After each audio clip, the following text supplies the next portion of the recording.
আবেগ এবং টাকা, সেই জায়গায় যখন টাকার সাথে আবেগের লড়াই হয় তখন কিন্তু আবেগ এবং ভালোবাসাই জেতে। নির্বাচনে হারের পর প্রথম পদক্ষেপ তৃণমূল কংগ্রেসের। দেবাংশু ভট্টাচার্যের নেতৃত্বে দলের আইটি সেলের কমিটি ভেঙে দিলেন তৃণমূলের শীর্ষ নেতৃত্ব। তার বদলে গঠন করা হলো আইটি সেল কোর কমিটি। 6 জনের আইটি সেল কোর কমিটি গঠন করা হয়েছে। আইটি সেলের সঙ্গে বৈঠক হয় এবং তার বৈঠকের পর এই সিদ্ধান্ত, ঠিক কি সিদ্ধান্ত সেক্ষেত্রে নেওয়া হলো আরও ডিটেলে জানাবেন প্রবীর চক্রবর্তী, রয়েছেন সরাসরি প্রতিনিধি। প্রবীর, এবার আইটি সেল নিয়ে কোর কমিটি গঠন করা হলো, আর ঠিক কি সিদ্ধান্ত হলো?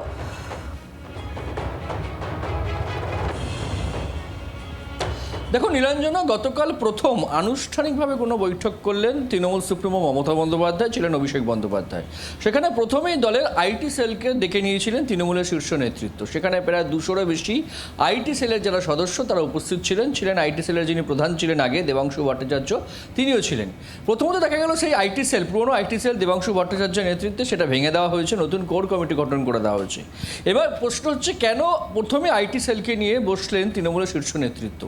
যেটা জানা যাচ্ছে যে ডিজিটাল মিডিয়াতে বেশি জোর দিচ্ছে তৃণমূল কংগ্রেস। তার কারণ তৃণমূল কংগ্রেস ডিজিটালের যারা এই যোদ্ধা বা এই আইটি সেলের যারা সদস্য তাদেরকে বলেছেন শীর্ষ নেতৃত্ব যে এই যে এসআইআরের যে যাবতীয় পদ্ধতি ছিল, যে এসআইআর যে কারচুপি ছিল এত মানুষকে বাদ দিয়ে, সেটাকে আরও ভালো করে প্রচারে নিয়ে আসতে হবে এবং পাশাপাশি দাঁড়িয়ে গণনার দিন যে কারচুপি করা হয়েছে সেটাকেও প্রচারের আলোয় নিয়ে আসতে হবে।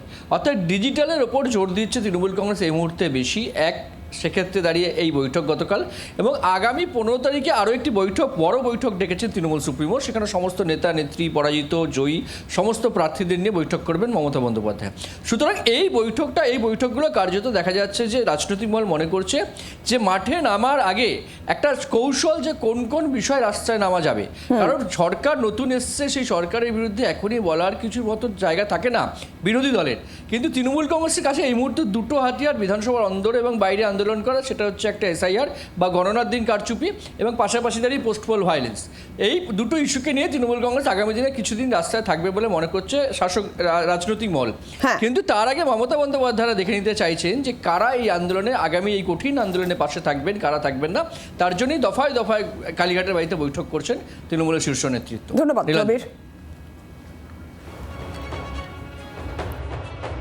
কমিটি করা হয়েছে, যে কোর কমিটিতে 6 জন রয়েছে, সেই 6 জন মিলিতভাবে এই গোটা কাজটা করবেন। সেই কমিটির মধ্যে দেবাংশু ভট্টাচার্য রয়েছে, সেখানে নবারুণদা রয়েছে, সেখানে নীলাঞ্জন দ্বারা রয়েছে, সেখানে সৌরভদা রয়েছে, সেখানে অভিজিৎ বলে একজন রয়েছেন, আমি রয়েছি, এবং আমরা 6 জন মিলিতভাবে এই যে লড়াই, শুধুমাত্র 6 জন নয়, মূলত আমরা প্রত্যেকে যারা আজকে এখানে উপস্থিত ছিলেন সকলেই সোশ্যাল মিডিয়ার কর্মী, যারা উপস্থিত থাকতে পারে তারাও সকলে সোশ্যাল মিডিয়ার কর্মী, তাদের সকলকে নিয়েই কিন্তু আমরা এই লড়াইটা লড়ি। এই পথ এবং দিশার কথা আমরা বরাবরই বলি, সেই জিনিসটাই আমাদের পথপ্রদর্শক অর্থাৎ মমতা বন্দ্যোপাধ্যায়, অভিষেক বন্দ্যোপাধ্যায় দুজনের উপস্থিতিতে আমরা সেই নির্দেশিকা পেলাম।